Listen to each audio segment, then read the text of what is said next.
Besides business modeling, one of the things I like to do is to actually study business strategy, and I don't even want to tell you how many books I've read on business strategy, but the irony is that the greatest book ever written for business strategy was actually written 2,000 years ago, Sun Tzu, The Art of War. And yes, I know you've probably seen it quoted many times. In fact, in Wall Street, the movie, it was quoted by Gecko way too many times.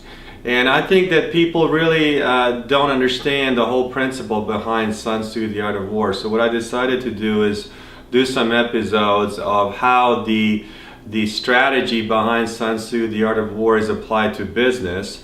And I see it all the time. And one of the big battles that you see duked out every day is the battle between Apple and Samsung. It's actually quite interesting for us to study.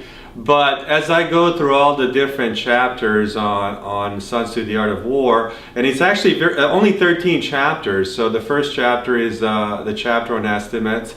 And one of my favorite quotes, it's probably one of my favorite quotes in the entire book, and it applies to startup entrepreneurship to the core, is that what is of the greatest importance in war is extraordinary speed. One cannot afford to neglect opportunity. And I actually quote that to myself at least once a week to remind myself how speed is important. And this was actually a quote, if you look at it, if you study Sun Tzu, The Art of War, they actually have quotes and commentaries by different people throughout the history. And so this was a commentary by Ho Yan-si, and it's based on verse 26. And so when you look at whether it's business or war, speed is very important. And one of the things I wanted to do is show you how that can be applied in business. Whether it's a startup or even a large corporation, or whether it's a startup fighting against a Fortune 500 company, you can still apply the principles. So the battle between Apple and Samsung is very interesting.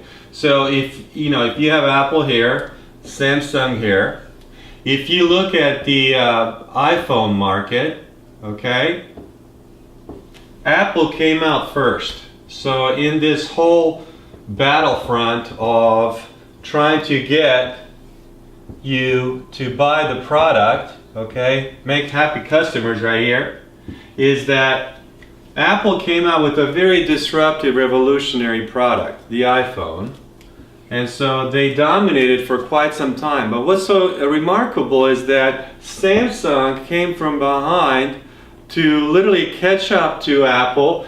And they did it through the indirect method, but one of the things that they really did was they used extraordinary speed. So they came into the marketplace, they copied Apple, the smartphone, and one of the things that they did is they used the Android operating system to get to the market. So it was really one of those things that they outsourced the operating system, and Android obviously was put out by Google, and they included it inside the smartphone in order to get out there. Now, one of the things that they did was, because Apple had an exclusive with AT&T for a while, they were limited somewhat from a distribution perspective. And because the margins are really high, they were able to generate a substantial amount of profit in the early stages of the market evolution. So if you look at it, and you've seen me do this many times, when it comes to how to build $1 billion startup almost overnight, I draw a graph. And so what happened was, in the smartphone sector, the Apple was able to extract a tremendous amount of profit in the early phases of their revolutionary smartphone design.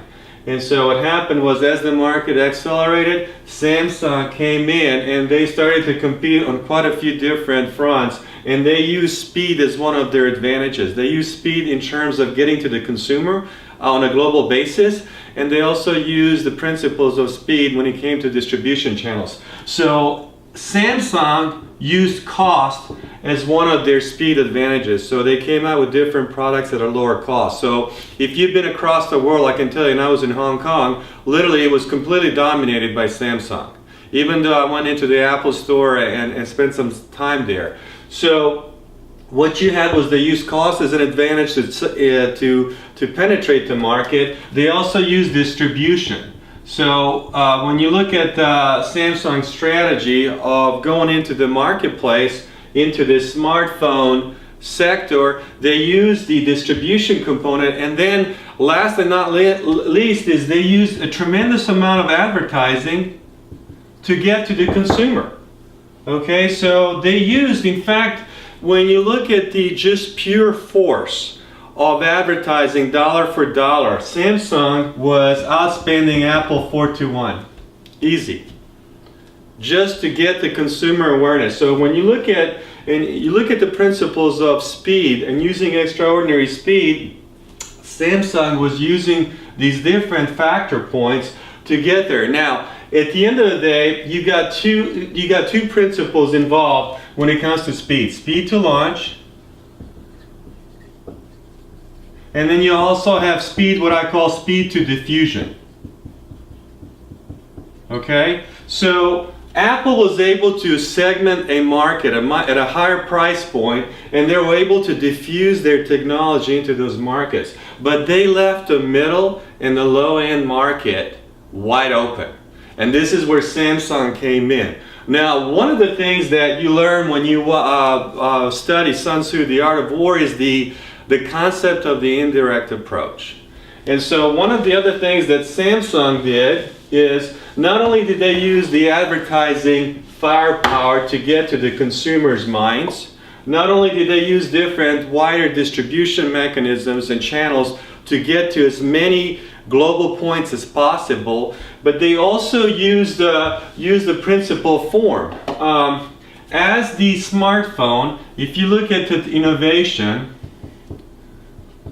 of the smartphone, okay, the size, first of all, it really came down to the size. If you look at the plus sign up here, and this is negative sign. So for instance, Apple came out with a phone of certain size X, okay? And then as the evolution of the phone started going up with more features, and the irony is that at a certain point it started becoming commoditized, where the smartphone features really to some extent are becoming a commodity. What happened was Samsung came out with a bigger form of a phone. And I can tell you, when I was in Hong Kong, literally everybody had these larger phone sets. And so what they did was they not only changed the game from a distribution, advertising, and pricing standpoint, but they also came out with a larger size of a phone, which is now forcing Apple to do two things. So Apple, if you look at it, what they did was, in order to use speed to get to the market, what Apple was doing was, let's say you segment the market to 3 different markets, high-end, middle-end, low-end. So Apple was basically feeding into this market. Now what Samsung did was they came in and they started appealing to the middle and the low-end markets on price and distribution and all that. So that's where they've been successful. Now what's interesting is that Apple has to react. So if you look at strategy, in order to, once again, you got to remember, they're still fighting to get their products diffused into the consumer's minds on a global basis. So now what Apple has to do is come out with a middle end, which they've been doing, and especially the low end, because when you go to Africa, I can tell you, when I was in Africa, people wanted to get my iPhone. They're willing to pay me $1,000 for it. But overall, most of the people in Africa, as an example, prefer to get midpoint or low-end phones. So now here's what's happening. I go back to the analysis of extraordinary speed. You've got Apple and you have Samsung. They're duking it out on the smartphone sector side. Now what's coming up is the smartwatch sector. And here's the irony. Samsung beat Apple to the punch. So Samsung came in with their own set of smartwatches, and obviously you've seen them, you can see them anywhere on the internet. and they beat Apple in terms of speed to launch. Now, I've seen the smartwatches by Samsung, and put it bluntly, I'm really not that impressed by them. I know a lot of people are, but I'm not. So they were able to penetrate the market so far when it comes to speed to launch and beat Apple to the punch. Now, from a business strategy perspective, there is some obviously positioning and branding and business appeal to being first in market. But if you look at the history of Apple, they've never really been first in market in any sector. I mean, you look at the smartphones, you look at the tablets, they've never been the first. What they've done is come out revolutionary designs within the existing market. So yes, Samsung has beat Apple to the launch sequence, but even more important is speed to what I call even more important is speed to diffusion.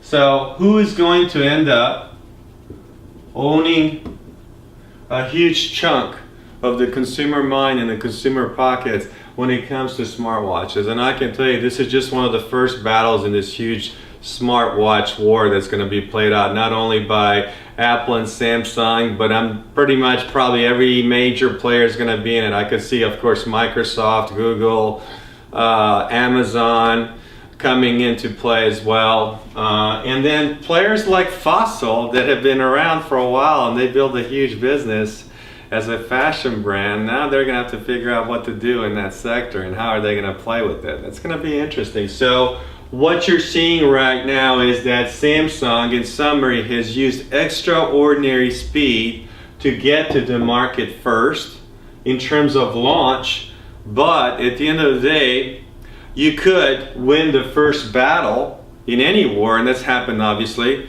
but then but lose the war in the long run. So this is what's going to play out. I love watching Apple, Samsung, and it's a great business strategy lesson. And if you can get anything out of this, is that extraordinary speed is incredibly important when you are going into markets. But by the same token, you have to be able to not only launch it, but then penetrate those markets. Until next time.